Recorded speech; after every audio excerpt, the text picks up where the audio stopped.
What's tough about Trump's response about this is we've been through so much with him, and there's so much love built up. I mean, the BS indictments, if he hadn't won, he would be rotting away on Rikers Island until he dies. I mean, he was facing 1,000 years in prison.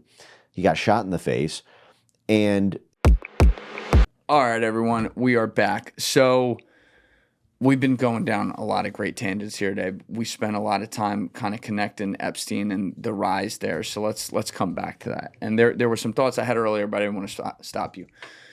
Adnan Khashoggi has been described, and there's research from Henry Abbott that backs this up, that's multi-source, as the guy who taught Jeffrey Epstein a lot of what he knows. Adnan Khashoggi, as you pointed out earlier, was a very mysterious figure with insane ties to Saudi Arabia, was one of the most, if not the most prolific arms dealer of all time. Anyone I've talked to from government, from agencies, has talked about the fact that his flowchart is, I mean, it's everywhere, and he's been dead for a while now. But, you know, Epstein's strange in that in the 1980s is a very mysterious time for him. He has the Towers Financial thing blow up that he just is able to get out the back door, no questions asked. Hoffenberg takes all the blame, runs around going, what the fuck? No one listens to him. And then when you get testimony from people, obviously he's meeting people in the 80s. He's running in these circles. He gets connected to Robert Maxwell, who's one of the most prolific spies of all time, you know, and has all these connections, but he wasn't worth $450 million. Not even close. He lived in a nice place on the Upper East Side, nothing crazy, nothing ostentatious. I don't know what his net worth was offhand, but, you know, think somewhere in the area, 10 million, something like that. He's not this unbelievable, he's a wealthy guy, but not unbelievable wealthy. Are you familiar with the podcasts that Tara Palmieri did on Maxwell and then on Epstein back in 2020? I don't think I'm familiar with the podcast. Okay. Well, Tara doesn't get enough credit for this. They were they were investigative podcasts that were basically just not on camera, but she was running around recording everything like a documentary. And for my money, they were the best investigations that we have, like, in that content line on Epstein. And so in the Epstein podcast, she was going around with Virginia Roberts Giuffre, who she got very close to, who now passed on. And they would go to these people who Virginia was connected to through Epstein and try to go talk with them. And most people would like pretend like, oh, I can't talk to you, whatever. So they go to Juan Carlos, I forget his full name, but the guy who was essentially the house manager for Epstein across his properties, but particularly New York for years. And he lived in a gated community now and said, yes, absolutely, I remember you, Virginia, come on in. So Tara and Virginia go in there, and he agrees to go on recording. Anyone can go hear this. And it was one of the wildest things I ever listened to, because you simultaneously felt bad for the guy because you felt like he was put in a bad spot, but also you're like, dude, how could you not have said anything? And he's sitting there with a victim who also really liked him at the same time. It was a strange dynamic. But he filled in a blank that I don't know anyone's ever filled in this well with Epstein. He said, you know, he was working with Jeffrey, I think in the late 80s, and he's like, you know, he had money, but it was nothing crazy. He said that in 1992, something crazy happened. Yeah. And this is where his net worth starts to be valued at $450 million. It's where the big mansion on East 71st Street gets signed over to him in his name. Suddenly he got the private jet. Right. He was starting construction, I believe, on the Florida house somewhere, not in 1992, but shortly after the island came into play. But in 1992, he was like, you listen to him describe, he's like, shit was crazy. Right. He went totally like nuts in the money he had. And so you think about it, all right, financier, there has to be something else beyond that and beyond that skill that he's doing to put himself in that position. And we see all the connections to Leslie Wexner, who is directly connected to Israel. He was a guy that was sent on the fucking commission for the 60th with George W. Bush in 2008 to go celebrate this whole thing. And it was never talked to anyone, by the way, since all this shit came out. Yeah. But like Jeffrey Epstein gets rich just months after Robert Maxwell dies on the back of his yacht and mysteriously leaves behind a $450 million pension scam at the Daily Mirror, which, listen, Robert Maxwell was a bad guy, but like he had all these businesses. The idea that he died destitute and had needed to do a $450 million scam, which, by the way, his sons were found not guilty for when they were put on trial a couple years later. It's like that makes no sense. And then you look at the fact that Jeffrey Epstein just happened to have a net worth right in that ballpark right afterwards. And then you take into account all the cameras he had everywhere he went, and these connections he had that over and over again somehow come back to Israel. It is impossible to not look at this and say, like, how is this not a direct Mossad op that also involves blackmail beyond being a financier? To be fair to Mossad and to Israel, all these places do this. It may not be as blatant as Epstein got, which, by the way, was his fault. He got careless after 2002, and I'm glad he did because we know what a scumbag he is now. But, like, he was always pretty private. Then that article comes out, and then and then he does, exactly. Then he does all these other, interviews with people, and he loved the spotlight. So he did himself in. But, like, so many countries around the world use this type, the espionage organizations use this type of disgusting racket for blackmail. So when you look at what's happening now with Donald Trump, who was connected to the guy, whether you like it or not, he was connected to him for at least 3 decades there. The way that he's reacting, suddenly trying to say this is like an Obama op or something like that. I mean, come on, bro. It's obviously some sort of cover because this same country that makes him go and bomb shit that his whole base doesn't want him to do, is saying, people can't know about this. And it's just so obvious to me that it is impossible to not be pissed off by that. And I'm not saying come out and do a press conference and say, yep, we did all of it, whatever. I'm a realist here. I get it. But, like, the insult to my intelligence and the level to which it's going inside the actual White House itself, it is pretty fucking offensive. Yeah, I think a lot of the base feels that way about Trump's response to this. This is one of the first things I can think of that Trump has been subjected to the MAGA fury that was so helpful for him in so many other cases. This is one of the strange bedfellows of politics side of it. The Israelis and Saudis were bound into an alliance in the Middle East over the Iran deal in 2015. I don't think Trump could have won president the first time without the support of Israel and Saudi Arabia over the Democrats and NATO opening up Iran and relieving Iranian sanctions. I think the Likud party in Israel felt that there was a security. If Iran gets rich and 100x's their economy, they can deal with Hamas and Hezbollah and the Houthis when Iran was at its somewhat crippled economic state. But if Iran could purchase state-of-the-art military weapons and fund these networks, that would be a security threat to Israel. And Saudi Arabia felt that Iran being able to export its oil and gas would destroy the hegemony that Saudi Arabia has over that. And so you had this Israeli-Saudi alliance, coming back to this kind of Adnan Khashoggi, Iran-Contra, Saudi-Israeli alliance in that case. Mm-hmm. And these were the forces that have been, in a huge part of the reason that we could even have the kind of domestic politics revolution in the United States. I mean, Saudi Arabia also helped finance the purchase of X, for Elon. Yes. You see this very close alliance with MBS. You saw, Kushner, negotiating the Abraham Accords over the Middle East. And there's, what's tough about Trump's response about this is we've been through so much with him, and there's so much love built up. I mean, the BS indictments, if he hadn't won, he would be rotting away on Rikers Island until he dies. I mean, he was facing 1,000 years in prison. He got shot in the face. And, for this to be the thing that it looks like, he's kind of jumping on, when he's normally very transparent about, when the pussy tape dropped, Mm-hmm. He owned it. Now I'm unshackled. He's transparent about everything else. Right. But the Epstein thing, I think, just gets to, the power of Trump to survive so much of this is that he's got a lot of friends and a lot of backers and has known people for, he was an international celebrity in his 30s and he's now, yes, like 80.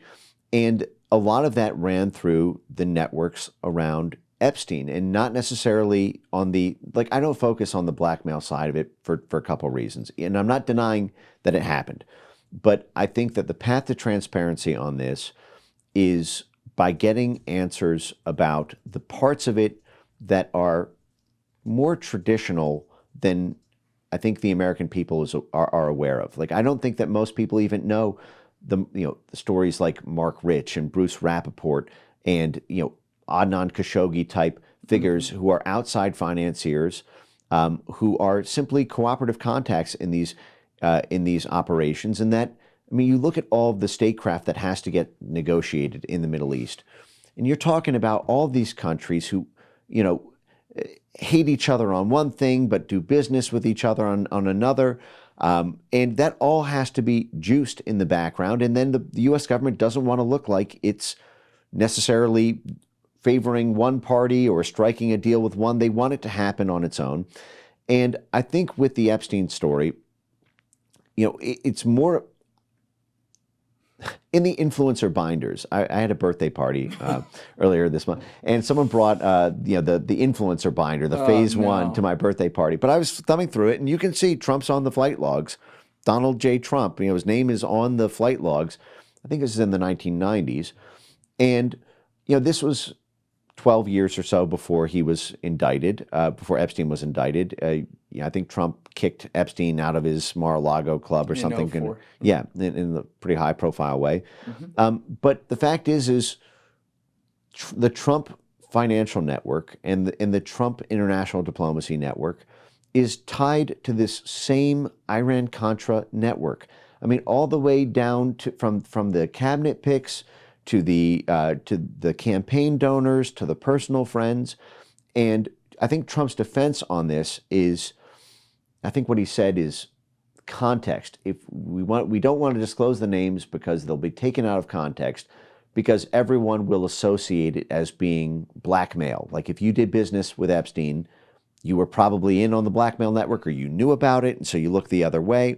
Then don't talk about it and call out Bill Clinton for it for the last fucking decade, and then promise your base that you're going to release it when you know the whole time damn well you weren't. Because, by the way, Bill O'Reilly, who is shot out at this point, he actually outed Trump, I guess by accident here, by saying that he talked to Trump back on St. Patrick's Day, man to man, eye to eye. I looked him in the eyes and said, how can you not release this? He said, Bill, people will be guilty. And yet Trump still continued to say after that date publicly that they were going to release the files. He never planned on doing it. Right. And people are in a strange position right now. Now, it's different. Someone in your seat, you're an analyst, very open about where you stand and what you believe. Like, in my seat in independent media, my job, whether I like it or not, is in situations like this to be a journalist. This is why when I go and I vote for journalist abstain. That's what I write into every single position. Because I never want to be in a position where you put yourself behind someone because, you're like, well, this is what the moment's saying. You get caught up in it. And then when they do all the opposite of what you actually think they're going to do or something like that, now you got to be like, oh, shit, that's, not what I voted for. Right. It's like, we got to cover all these people the same. And right now, there's just no way for me to cut it where it's like you can defend any way that Donald Trump has handled this situation, be it from a transparency perspective, be it from the perspective of having all the people at the FBI that he was trying to clean up, sending in 1,000-person team or whatever it was to flag the name Trump anytime and redact that. Like, this is... Every accusation is projection, man, and it works both ways. And I've seen this over and over again from these two parties, this uniparty system where they fight in public and divide every society to distract from all the shit they're going to do around the world that, people won't pay attention to that. And it feels like that's happening again in front of our eyes. Well, who do you see from the MAGA base defending it? I mean, I've been on X and in media interviews calling for more and more transparency in the specific things. I think Charlie Kirk has been doing that, which is... he's done the opposite, though, too. Like, well, I believe a direct line from him was, well, I'm going to choose to trust our leaders or something. Like, Charlie, shut the fuck up. Well, but then he had me on the next day and did a full thing on it. I mean, I think what he wanted to do, and I'm not a mind reader, but I think that when there was a pledge of transparency, which was tenuous, there was probably a kind of calculus to try to reward things moving in the right direction without overly focusing on it because there's so many other things, that are happening at the same time. But I think that, I mean, you look at the TPUSA summit and they brought Tucker Carlson in, who demanded transparency. They had, I mean, that's a hard thing to imagine TPUSA doing a few years ago, and I think that you've seen that. I mean, I've seen Megyn Kelly, come after this. I can't count all that many MAGA high-level voices of the base who have allowed Trump to skate on this. In fact, I think Trump is surprised and actually, has made some gestures. I know that he said that he sort of shot down the special prosecutor probe, but, in theory, authorized the attempt to unseal the grand jury, files, which then I think the judge just rejected this week. But I don't think the MAGA base is happy with it, and I think they're letting him know. And I think this is part of what is the crossroads we're at right now, is that like the MAGA movement is filled with a lot of pit bull moms and a lot of like aggressive, guys who don't let issues go. Didn't let go of Hillary's health, didn't let go of, the Rush case, and not letting go of Epstein. I don't think that the MAGA base is going to let it go. And, one of the things that I've been trying to do on this is to go after very specific actionable disclosures, which are easy to do, but easy not to do if you were involved in a cover-up. This is one of the reasons that I've glommed onto things like the Alex Acosta transcript from the Justice. I mean, that is just right down the hallway. You don't need to wait 3 weeks or 48 hours. You can just walk into the office, retrieve the transcript, and publish it for the American people. And every day that's not done suggests that there's something in that transcript that stinks, or there's something in Bill Barr's traffic or the Office of CIA, Office of General Counsel's traffic in shaping that investigation. And so, there's a fine line where I think there's so much else that's happening that's this admin has moved a mile a minute in terms of so much on, we just working on the Department of Education, USAID just closed down. We're, trying to resolve what's happening on the international side. There's, so I feel what you're feeling there, and I think that's what's made this unique, is that so many people feel that. And it's not because someone has to write the story of this. And if the Justice Department doesn't, the internet will continue to do that and will continue to press them. And do you think Trump likes getting asked at a press conference, why haven't you gotten he's been snapping at that. And I think that's what's driven him to try to throw a little bone here and there with the unsealing of the grand jury. But then that turned up negative. That was rejected. I think there's going to be more pressure for more disclosures, and every time Trump deflects from that, I think that will probably embolden more of his base to ask more and more questions about it until there's at least a show of good faith. There's something in the Epstein story that I don't think you're ever going to have anything close to full disclosure. But if you can, look at what happened with the church committee. Most people call the church committee a whitewash. There were so many things that were blocked. The entire MK Ultra file was shredded. But there was enough accountability that even though it's conjecture beyond the official file, we at least had a general sense of how bad things had gotten, and then knowledge, because we knew what was deleted. Like Alex Acosta, 11 months of his official DOJ.gov emails were deleted when OPR went to investigate it.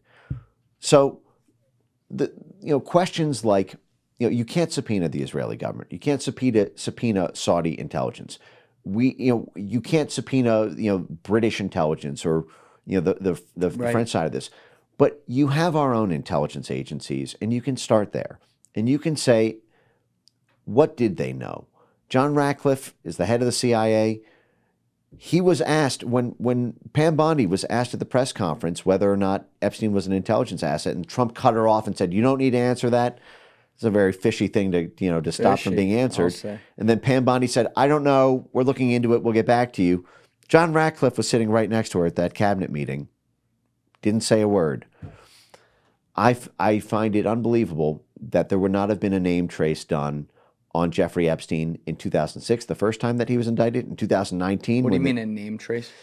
Every time CIA, every mention of his name in traffic, every time the U.S. Embassy in Jerusalem,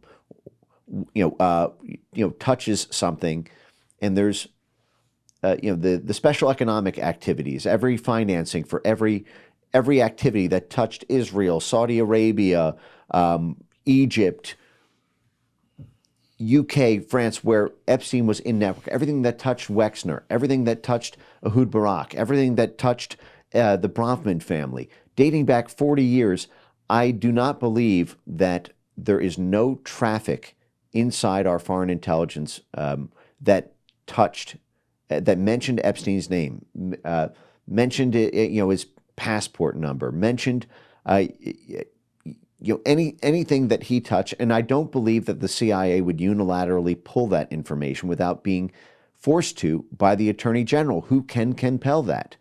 It takes about 2 weeks to turn around a CIA name trace for a single individual. And you will have every single time that Epstein was ever mentioned for the past 44 years, where he was running through these Iran-Contra networks, he was running through these Iraq-Gate networks, he was running through Bill Clinton networks. The files aren't destroyed. But we don't even know that they've asked. And these are easy things not to do if someone's not up their butt demanding it, but they're easy things to do. It's just one request. The OPR, it's right down the hallway from Pam Bondi's office. So I understand the size of the universe around the Epstein thing, but what I try to focus my ass on the narrow things that are easy to do and that look horrible if you don't do them because of how easy they are. So this is why I've focused on sort of the narrower side of Epstein, and then what opens up from there, the internet can take from there. All right. To be continued, because you got a call to take. But yeah, there's still a lot on the bone there. I agree with you. I don't think we're ever going to know anywhere near the full truth, but even something just to know what direction some of it would be helpful. So I am rooting for that to happen. I'm very cynical about any of that happening. But Mike Benz, everyone can follow you on X, on YouTube as well. Links down below. We did previous episode as well together. I think that was episode 309, so people could check that out. We'll have that link down below. But fire hose as always, man. Really enjoyed it today. Likewise. Thanks. All right, everybody else, you know what it is. Give it a thought. Get back to me. Peace. Thank you guys for checking out this clip. If you haven't already subscribed, please subscribe and hit the like button on this video. It is a huge, huge help. And if you'd like to check out this clip's full podcast episode, that link is in the description below or right here. And finally, you can follow me on Instagram and X by using the links in my description below.